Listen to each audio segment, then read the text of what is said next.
everyone, welcome to What's Education. Today we will discuss on Lorentz force. देखो Lorentz force क्या होती है. जब भी कोई चार्ज पार्टिकल मूव करता है उस रीजन में जहाँ पे इलेक्ट्रिक फील्ड भी है और मैग्नेटिक फील्ड भी प्रेजेंट है, उन दोनों फील्ड की वजह से जो वो फोर्स एक्सपीरियंस करता है उस टोटल फोर्स को हम कहते हैं लॉरेंट्ज़ फोर्स. क्लियर है. जब भी कोई मूविंग चार्ज एंटर करता है उस रीजन में जहाँ पे इलेक्ट्रिक फील्ड भी है प्रेजेंट और मैग्नेटिक फील्ड भी प्रेजेंट है, वो दोनों इलेक्ट्रिक फील्ड और मैग्नेटिक फील्ड उस पर फोर्स लगाएगी चार्ज पार्टिकल पे. उस टोटल फोर्स को हम कहते हैं लॉरेंट्ज़ फोर्स.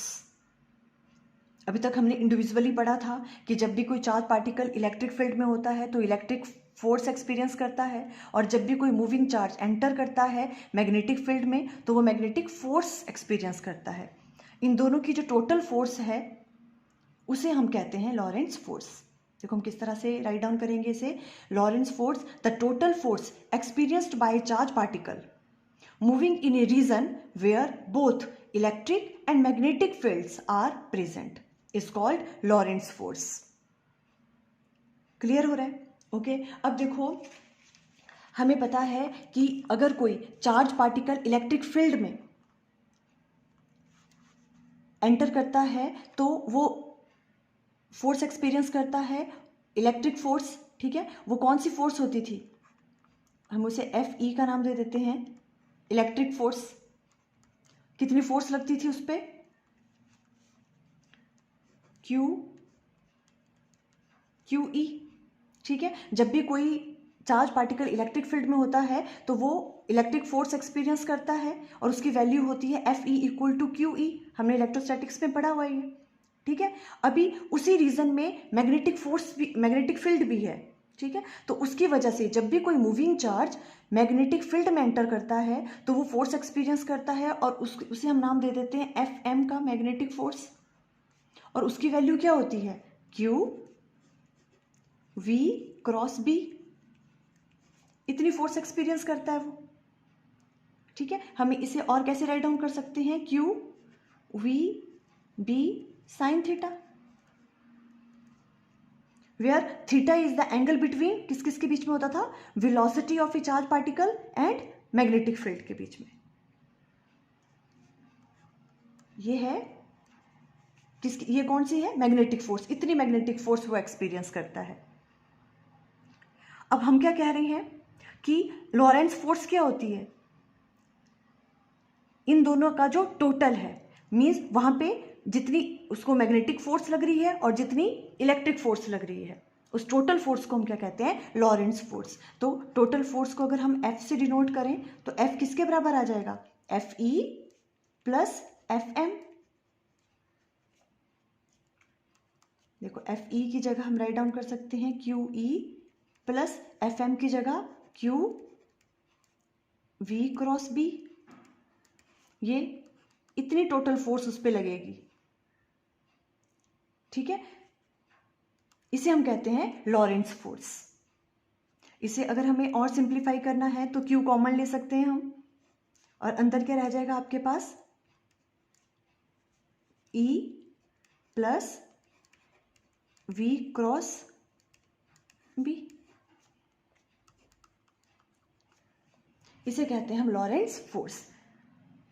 जब भी कोई चार्ज पार्टिकल ऐसे रीजन में एंटर करता है जहां पे मैग्नेटिक फील्ड भी है और इलेक्ट्रिक फील्ड भी प्रेजेंट है, दोनों प्रेजेंट हैं, उन दोनों की वजह से जो उस चार्ज पार्टिकल पे फोर्स लग रही है उसे हम कहते हैं लॉरेंट्ज़ फोर्स. क्लियर है आपको. ये देखो यही चीज हमने यहां पे राइट डाउन करी हुई है. A charge Q in an electric field E experience the electric force. कौन सी फोर्स एक्सपीरियंस करता है वो, electric force F E equal to Q E, है ना. The magnetic force experienced by the charge Q moving with velocity V in magnetic field B. जब वो magnetic field में एंटर करता है तो वो कितनी मैग्नेटिक फोर्स एक्सपीरियंस करता है, F M equal to Q V cross B. ठीक है. फिर the Lorentz force experienced by the charge Q due to both electric and magnetic field is given by, total force होगी Lorentz force F equal to F E plus F M. हमने दोनों की values put कर ली और हमें इसे ऐसे right down कर सकते हैं. This is called Lorentz force. Clear है आपको? अब देखो जो ये वाली चीज देखो, अब इन दोनों में देखो डिफरेंस क्या था, मैग्नेटिक फोर्स और इलेक्ट्रिक फोर्स में। जो इलेक्ट्रिक फोर्स है वो अगर कोई चार्ज रेस्ट पे भी है, अगर क्यू चार्ज जो है अगर वो रेस्ट पे भी है तो भी वो एक्ट करती है, रेस्ट पे है तो भी उस पर इलेक्ट्रिक फोर्स लगती है, ठीक है। But in case of magnetic force हमने क्या कहा था, अगर कोई चार्ज रेस्ट पे है तो मैग्नेटिक फोर्स की वैल्यू क्या होती है, जीरो। मैग्नेटिक फोर्स कब एक्ट करती है, किसी भी चार्ज पार्टिकल पे जब वो मैग्नेटिक फील्ड में होता है वो मूव कर रहा होना चाहिए। रेस्ट पे अगर कोई चार्ज पार्टिकल है तो उस पर मैग्नेटिक फोर्स नहीं लगती। ये हमने अच्छे से डिस्कस किया था, ठीक है। तो ये चीज इनमें डिफरेंस है कि जब हम इलेक्ट्रिक फोर्स जो है वो रेस्ट पे अगर चार्ज तो भी एक्ट करता है, पर जो मैग्नेटिक फोर्स है अगर कोई चार्ज पार्टिकल रेस्ट पे है वो मूव नहीं कर रहा है और मैग्नेटिक फील्ड के अंदर है तो वो कोई फोर्स एक्सपीरियंस नहीं करता। क्लियर है? ओके। अब देखो वैसे आपके सिलेबस में तो ये केसेस नहीं हैं, पर कई बार क्या होता है कि जो आपके आईआईटी के क्वेश्चंस हैं या कोई भी कॉम्पिटिटिव एग्जाम्स हैं वहाँ पे कई बार इस तरह के क्वेश्चंस पूछ लेते हैं शॉर्ट के, तो हम कुछ कुछ केसेस डिस्कस कर लेते हैं। जैसे मान लो कई बार क्या होता है कि आपके पास अगर उन्होंने कुछ दे रखा है, मान लो आपको जैसे कि अगर इलेक्ट्रिक फील्ड इस डायरेक्शन में है मान लो और मैग्नेटिक फील्ड भी इस डायरेक्शन में है,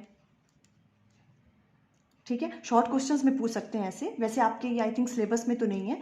अब देखो ई और बी इस पैरेलल हैं, एक्ट कर रहे हैं और जो आपके पास जो चार्ज पार्टिकल है वो भी मूव कर रहा है इसी डायरेक्शन में।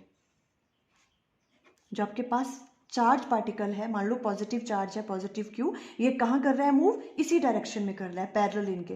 तो आपको पूछ सकते हैं कि बताओ कि जब वो इस रीजन में आएगा जहाँ पे इलेक्ट्रिक फील्ड भी है और मैग्नेटिक फील्ड भी है तो वो कितनी फोर्स एक्सपीरियंस करेगा, टोटल लॉरेंट्ज फोर्स, और उसका पाथ क्या होगा। तो देखो आप किस तरह से करोगे। अब देखो मान लो ये वाला जो चार्ज है, अब इलेक्ट्रिक फील्ड की वजह से इस पे कितनी फोर्स लगेगी, देखो एफ ई को मान लो आपके पास ये केस 1 है, एफ ई की वैल्यू क्या लगेगी इस पे, क्यू ई। क्लियर है ना। और क्योंकि देखो ये क्या है, ये वाला जो चार्ज है इस तरफ को मूव कर रहा है और पॉजिटिव चार्ज है तो इसकी डायरेक्शन भी क्या होगी, जिस डायरेक्शन में इलेक्ट्रिक फील्ड है, पॉजिटिव टू नेगेटिव, ठीक है। पॉजिटिव चार्ज पे इलेक्ट्रिक फील्ड कैसे लगती है, in the direction of electric field, तो इसी डायरेक्शन में लगेगी, ठीक है। F E equal to Q E. अगर अब हम मैग्नेटिक फील्ड की बात करें तो देखो इसके ऊपर मैग्नेटिक फोर्स कितनी लगेगी, ये तो हो गया इलेक्ट्रिक फोर्स, मैग्नेटिक फोर्स कितनी लगेगी, देखो बी भी इसी डायरेक्शन में है और चार्ज पार्टिकल भी इसी डायरेक्शन में मूव कर रहा है, इन दोनों के बीच में एंगल क्या होगा, जीरो। और हमने ये अच्छे से अंडरस्टैंड किया हुआ है लास्ट लेक्चर्स में कि अगर वेलोसिटी और मैग्नेटिक फील्ड सेम डायरेक्शन में लाई कर रहे हैं, मीन्स उन दोनों के बीच में एंगल जीरो है, तो मैग्नेटिक फोर्स की वैल्यू क्या होती है, जीरो। देखो अगर आपको ये टॉपिक अच्छे से अंडरस्टैंड करने हैं तो आपको लास्ट वाले लेक्चर्स भी अच्छे से अंडरस्टैंड करने पड़ेंगे, तभी आप अच्छे से क्लियर आपको ये कॉन्सेप्ट होगा। देखो तो अभी ये दोनों सेम डायरेक्शन में लाई कर रहे हैं तो देखो होती क्या है वैल्यू एफ एम की, मैग्नेटिक फोर्स क्या होता था, क्यू वी क्रॉस बी। हम इसे ऐसे भी राइट डाउन कर सकते हैं, Q V B sine theta, ठीक है।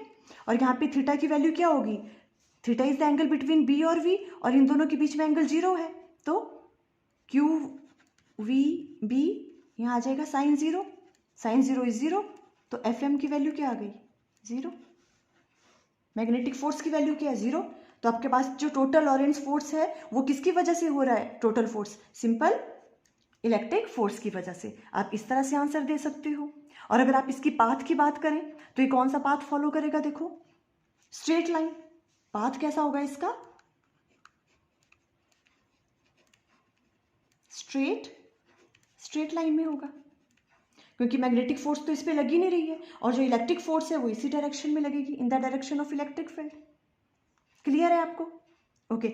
जैसे एक ये वाला आ सकता है, और अगर आप एक और केस हम डिस्कस करते हैं, देखो उस वाले केस में मान लो इस तरह से आपको पूछ लें कि मान लो इलेक्ट्रिक फील्ड इस डायरेक्शन में लग रही है, मैग्नेटिक फील्ड भी इसी डायरेक्शन में लग रही है, पर जो अब आपके पास चार्ज पार्टिकल है वो मूव कर रहा है इस डायरेक्शन में, उसकी वेलोसिटी इस डायरेक्शन में है। अब बताओ उस पर फोर्स क्या लगेगी। देखो Fe इलेक्ट्रिक फील्ड की वजह से जो फोर्स लगेगी वो तो QE ही लगनी है, ठीक है। और उसकी इसकी वजह से कहाँ को मूव करेगा, ये डायरेक्शन कहाँ को होगी, इलेक्ट्रिक फील्ड की डायरेक्शन में। तो इसकी वजह से कहाँ लगेगी उसकी डायरेक्शन, देखो इस डायरेक्शन में। यह इलेक्ट्रिक फील्ड की वजह से, मैं यहाँ पे राइट डाउन कर रही हूँ, यह है Fe इस डायरेक्शन में लगेगा, इलेक्ट्रिक फील्ड की डायरेक्शन में, ठीक है। और ये मूव तो ये इस डायरेक्शन में कर रहा है, पर इलेक्ट्रिक फील्ड जो है इस पर फोर्स लगा रहा है इस डायरेक्शन में। और मैग्नेटिक फील्ड की वजह से इस पर डायरेक्शन कैसी लगेगी, देखो पहले तो मैग्नेटिक फोर्स लगेगी कितनी, हम वो देख लेते हैं। Fm किसके बराबर होता है, Q V क्रॉस B।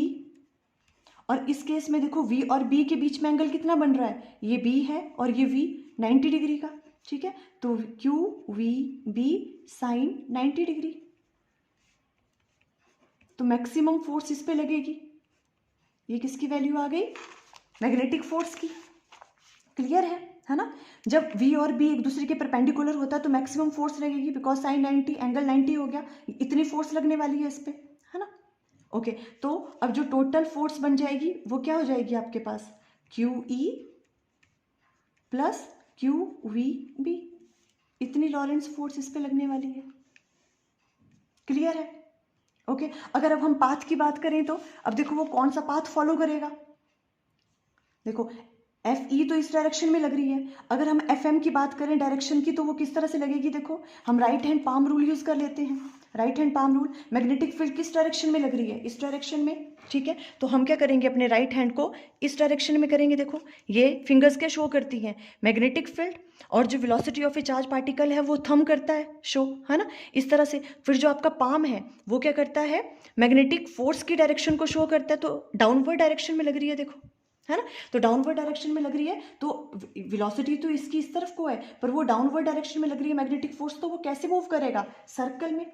और हमने ये पढ़ा भी हुआ है पहले अच्छे से, जब भी V और B एक दूसरे के परपेंडिकुलर होते हैं तो कौन सा पाथ फॉलो करता है चार्ज पार्टिकल, सर्कुलर मोशन, ठीक है। तो यहाँ पे इस पे कैसे लगेगी, वो जो फोर्स लगेगी वो सर्कुलर मोशन में, उसको सर्कल में वो क्या करेगा, मूव करवाएगा चार्ज पार्टिकल को, ये जो मैग्नेटिक फोर्स है, ठीक है। तो यहाँ पे तो सर्कुलर मोशन होगा, देखो इसकी वजह से, मैग्नेटिक फोर्स की वजह से वो सर्कुलर मोशन में मूव करेगा। बट अब ये वाली फोर्स भी तो लग रही है इलेक्ट्रिक फील्ड की वजह से, वो किस डायरेक्शन में लग रही है, इस डायरेक्शन में। एक तो वो मैग्नेटिक फोर्स की वजह से तो वो सर्कुलर पाथ अटेन करेगा, बट इलेक्ट्रिक फोर्स की वजह से वो स्ट्रेट लाइन वाला पाथ फॉलो करेगा। तो इसका मतलब कौन सा आ जाएगा केस, ये वही हेलिकल वाला। ये सर्कल में तो बन रहा है इस तरह से, बट ये ऐसे मूव करेगा, सर्कल कंप्लीट करेगा और आगे मूव करेगा। तो ये कौन सा पाथ फॉलो करेगा, ये हेलिकल पाथ होगा इसका। क्लियर हो गया इस केस में। तो आप कह सकते हो कि इसमें इसका जो पाथ है वो कैसा होगा, इसमें हेलिकल होगा। क्लियर है।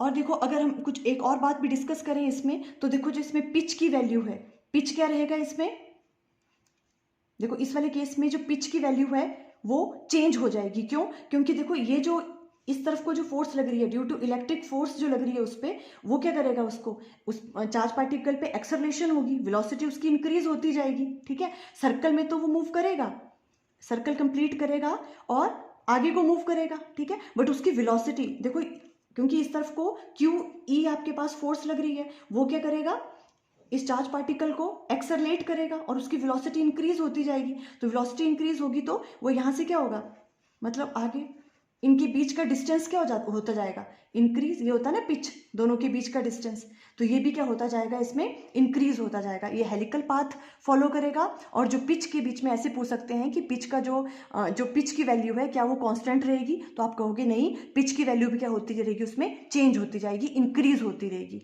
Due to this electric force. देखो ये केसेस वैसे आपके सिलेबस में नहीं है, पर मैंने अंडरस्टैंड करवाने के लिए कर लिया। जो हमारा नेक्स्ट लेक्चर होगा वो वाला जो केस है, एक ही केस आपके सिलेबस में है, जब आपके पास जो इलेक्ट्रिक फील्ड है परपेंडिकुलर होगी मैग्नेटिक फील्ड के, और ये भी परपेंडिकुलर होगा velocity of a charge particle के। ये वाला केस काफ़ी इंपॉर्टेंट है। इसी से रिलेटेड एक टॉपिक है वेलोसिटी सिलेक्टर, वो भी इसी पे ही बेस है, उसे हम नेक्स्ट लेक्चर में डिस्कस करेंगे अच्छे से। आई थिंक आपको आज लॉरेंट्ज फोर्स के बारे में अच्छे से अंडरस्टैंड हो गया, और हमने कुछ केसेस भी डिस्कस किए, उनसे रिलेटेड क्वेश्चंस भी आपको एग्जाम में आ सकते हैं। आई थिंक आपको क्लियर हो गया। Okay, thank you.